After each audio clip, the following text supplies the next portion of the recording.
सज्जनों, भगवान श्री कृष्ण कहते हैं गीता जी में,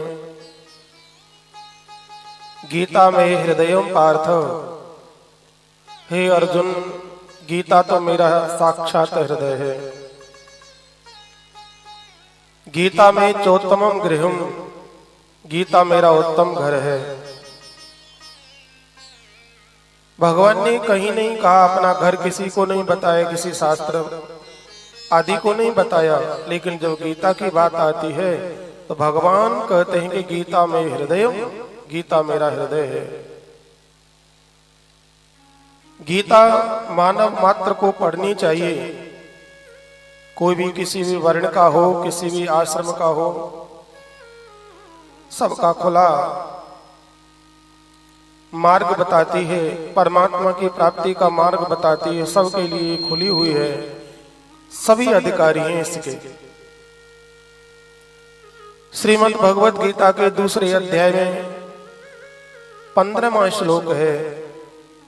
उसमें भगवान श्री कृष्ण कहते हैं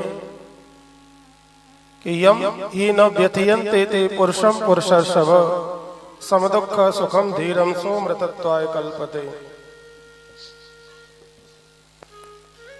ये मानव जीवन जो मिला है अमृतत्व की प्राप्ति के लिए मिला है, परमात्मा की प्राप्ति के लिए मिला है यह मानव जीवन। और वही मानव अमृतत्व की प्राप्ति के योग्य होता है जो धीर होता है। धीर पुरुष ही परमात्मा को प्राप्त करने में समर्थ होता है, सक्षम होता है। और धीर का लक्षण बताया कि धीर पुरुष किसे कहते हैं, तो भगवान कहते हैं कि पार्थ, हे भरतर्षभ, यम पुरुषम, जिस पुरुष को एतेन व्यथयन्ति, इंद्रिय और इंद्रिय के संयोगों से व्याकुल नहीं होता, पीड़ित नहीं करते। इंद्रिय के जो संयोगों से जो पीड़ित नहीं होता, इंद्रियों के विषयों से, उसे धीर कहते हैं। उस धीर पुरुष की दृष्टि में सुख आए तो दुख आए तो वो समान समझता है। सुख में और दुख में वो व्याकुल नहीं होता, पीड़ित नहीं होता, उद्वेगता को प्राप्त नहीं होता और ज्यादा हर्षित भी नहीं होता सुख दुख के प्राप्त होने पर। भगवान ने बड़ी सुंदर बात कही है कि इंद्रियों के विषयों के साथ संयोग होने से जो व्याकुलता आती है, इंद्रिय 10 इंद्रिय बताई हैं, 5 ज्ञानेंद्रिय और 5 कर्मेंद्रिय। कर्मेंद्रिय उन इंद्रियों को कहते हैं जिनके द्वारा मानव व्यक्ति कर्म करता है। ज्ञानेंद्रिय उनको कहते हैं जिन इंद्रियों के माध्यम से व्यक्ति को ज्ञान होता है, शब्द स्पर्श रूप रस इत्यादि वस्तुओं का। व्यक्ति इन विषयों में आसक्त होकर के ही बंधन में पड़ जाता है, परमात्मा से अलग हो जाता है। परमात्मा की प्राप्ति में यदि बाधक हैं तो केवल यह विषय हैं। विषयासक्त जो पुरुष होता है वह परमात्मा को प्राप्त नहीं कर सकता। जो व्यक्ति विषयों का ध्यान करता है तो ध्यान करने से उनमें विषय में आसक्ति हो जाती है। करना चाहिए परमात्मा का ध्यान सुबह जग करके, अर्ली मॉर्निंग, प्रातः काल ब्रह्म मुहूर्त में परमात्मा का ध्यान करना चाहिए। सत्यम परम धीमहि, सत्य स्वरूप परमात्मा का ध्यान करना चाहिए। लेकिन उस ध्यान को न कर माया के वशीभूत होकर, गुणों के वशीभूत होकर यह व्यक्ति विषयों का ध्यान करता है, तो उन विषयों के ध्यान करने से उनमें आसक्ति पैदा हो जाती है और जो आसक्ति पैदा हो जाती है यही बंधन का कारण, यही वासना, यही बंधन का कारण बन जाती है। जब आसक्ति व्यक्ति की हो जाती है विषयों में, तो विषयों को प्राप्त करने की उनमें कामना उत्पन्न हो जाती है। इदम में स्यात्, इदम में स्यात्। उन कामना और वासनाओं की पूर्ति के लिए व्यक्ति अपने अनमोल समय को खो देता है। मानव जीवन इतना अनमोल रत्न मिला है कि इस अनमोल रत्न को विषयों के चक्कर में यह जीव खो देता है। कामना रूपी कांटा ऐसा लगा लेता है कि वह उसे बेचैन कर देती है। कामना व्यक्ति को चैन और शांति नहीं देने देती। चैन और शांति प्राप्त नहीं होते कामना युक्त पुरुष को। कामनाओं से बंधा हुआ पुरुष शांति नहीं प्राप्त कर सकता। इसलिए भगवान को कहना पड़ा है कि प्रजहाति यदा कामं सर्वान् पार्थ मनोगतान् प्रकर्षेण जहाति। भली प्रकार से इन कामनाओं का जो व्यक्ति परित्याग कर देता है वह स्थिर बुद्धि पुरुष है, वह प्रज्ञावान पुरुष है। जिस व्यक्ति की स्थिर बुद्धि होती है, प्रज्ञावान व्यक्ति होता है, वही तो परमात्मा की प्राप्ति के योग्य बनता है।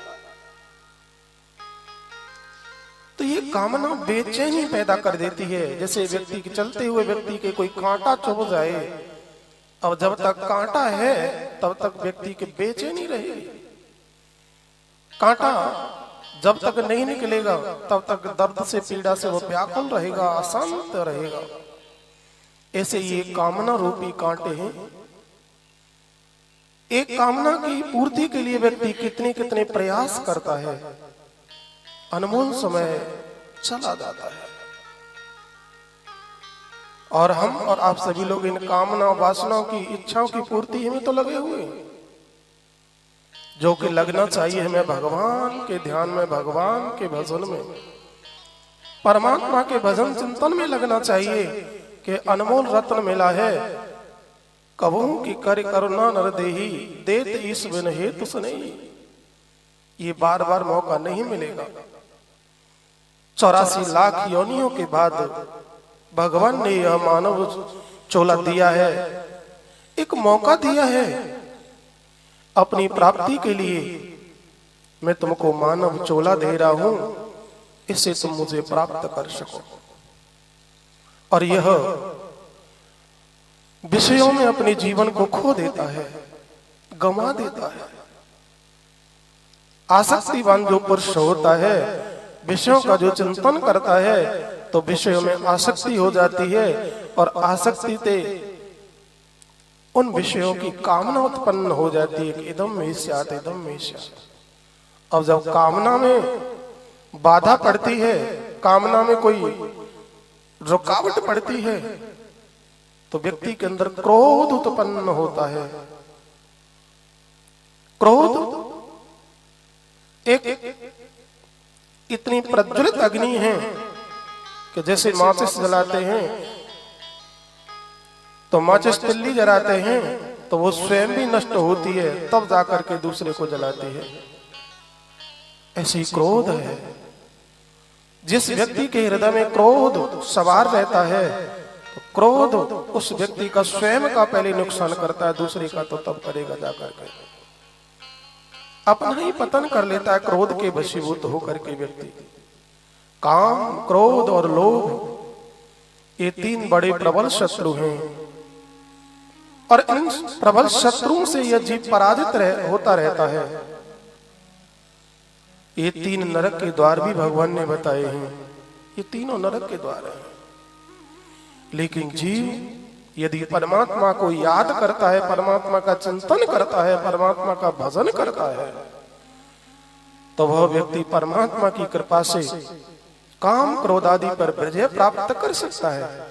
अपने बलबूते नहीं, अपने पुरुषार्थ से नहीं, ईश्वर की अनुकंपा से, परमात्मा की कृपा से यह माया पर विजय प्राप्त कर सकता है, काम, क्रोध आदि शत्रुओं पर विजय प्राप्त कर सकता है। लेकिन भगवान का सहारा कहाँ है? कहां भगवान को याद करते हैं। संसार के विषयों की प्राप्ति करने के लिए ही अपने समय को गंवा देते हैं। परमात्मा के भजन के लिए हमारे पास में समय नहीं है, जो कि पूर्ण प्रकार से परमात्मा के लिए ही समय देना चाहिए। क्रोध से क्या होता है कि क्रोध से स्मृति नष्ट हो जाती है। क्रोध के वशीभूत व्यक्ति सामने आए हुए व्यक्ति का विचार नहीं कर पाता है। माता हो, पिता हो, सामने गुरुजन है, कभी कभी क्रोध सवार हो जाता है तो यह ख्याल भी नहीं रहता कि सामने माता पिता हैं या गुरु हैं, उनके प्रति मैं क्या शब्दों का प्रयोग कर रहा हूं। ऐसा कदापि नहीं करना चाहिए प्रयोग। लेकिन क्रोध रूपी आवेश भूत जो व्यक्ति के सिर पर सवार हो जाता है तो उचित अनुचित का कर्तव्य का ध्यान नहीं रहता। और क्रोध स्मृति में विभ्रम पैदा कर देता है, और स्मृति में विभ्रम पैदा जब हो जाता है तो इस मानव की जो बुद्धि है, निश्चयात्मक बुद्धि, वह बुद्धि नष्ट हो जाती है। वो बुद्धि निर्णय नहीं कर पाती भली प्रकार से कि मुझे क्या करना चाहिए क्या नहीं करना चाहिए। तामसी बुद्धि हो जाती है, और जब व्यक्ति की तामसी बुद्धि हो जाती है तो व्यक्ति का पतन अवश्य में वो हो जाता है। वह मानव जीवन से गिर जाता है, मानव चोले से गिर जाता है, और अन्य अन्य योनियों में 84 लाख योनियों के चक्कर में पुनः भटकता रहता है। पुनरपि जननम पुनरपि मरणम पुनरपि जननी जठरे शयनम।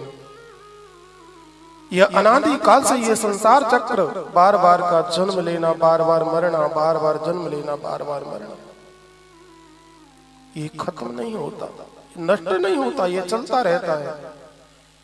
कितनी माताओं को बदला, कितने पिताओं को बदला, कितनी जगह को बदला, कहां कहां पर हम लोग गए, कितनों को अपना बनाया, लेकिन कोई अपना हो सकता? इस जीव का, इस व्यक्ति का सच्चा ठिकाना परमात्मा के चरणों में ही है। लेकिन किन किन को हमने अपना माना, कोई भी अपना नहीं हो पाया। जितना हम संसार के व्यक्तियों से प्रेम करते हैं, उतने से आधा % में भी ईश्वर से प्रेम हो जाए तो ये सदा सदा के लिए जीव अमर हो जाए, सदा सदा के लिए शांति को प्राप्त हो जाए, सुख प्राप्त हो जाए इस जीव को। लेकिन त्रिभिर्गुणमयीर भावैरेवि सर्वमिदं जगत मोहितम न विजानाति मामेभ्यः परमव्ययो। जो ये त्रिगुणात्मक माया है, सत्व रज और तम रूपा,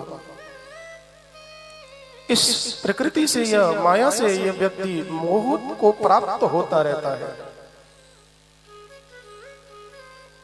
परमात्मा का भजन चिंतन नहीं कर पाता, संसारी लोगों में मोह पैदा कर लेता है, और मोह ही सकल व्याधियों का, सकल दुखों का कारण है। जितनी भी आपत्ति दुख का कारण है तो वो केवल मोह है। अर्जुन का मोह भगवान श्री कृष्ण ने नष्ट किया। अर्जुन को मोह हो गया था ना, ये मेरे घर वाले, ये परिवार वाले, ये नातेदार, ये रिश्तेदार, इन संबंधों में व्यक्ति फंस जाता है, और असली जो तत्व है, जो परमात्मा है,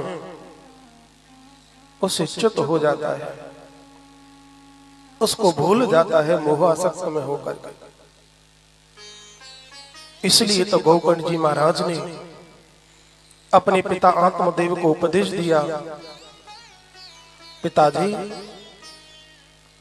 मुंचा ज्ञानम प्रजा रूपम मोह तो नरके गति ही। इस प्रजा रूपी अज्ञान को, ये संतान मेरी है, इस अज्ञान को छोड़ दो, ये अज्ञान है। न धन किसी का रहा है, न पुत्र किसी का रहा, न पत्नी किसी की रही, न मकान किसी का रहा, न दुकान किसी की रही। संसार में कोई भी वस्तु ऐसी नहीं है जो कि किसी के वशीभूत रही हो। व्यक्ति नोटों की तरह बदल रहा है, घूम रहा है संसार चक्र में, कभी कहीं कभी कहीं कभी कहीं कभी कहीं। आत्मदेव को बड़ा सुंदर उपदेश दिया गौकुंड जी महाराज ने। अज्ञान है, मोह अज्ञान है, और इस अज्ञान के वशीभूत होकर के ही यह ज्ञान को प्राप्त नहीं हो रहा है। जो ज्ञान की प्राप्ति के लिए ही मिला था मानव जीवन, परमात्मा की प्राप्ति के लिए ही मिला था, वह नहीं हो रहा है। अज्ञानेनावृतम ज्ञानम तेन मुह्यन्ति जन्तवः, ये स्थिति बन रही है। तो आत्मदेव को बड़ा सुंदर उपदेश दिया, पिताजी संसार आसार है, दुखों का घर है, परमात्मा का चिंतन करो, भजन ध्यान करो, तो तुम्हारी मुक्ति हो जाएगी, कल्याण हो जाएगा।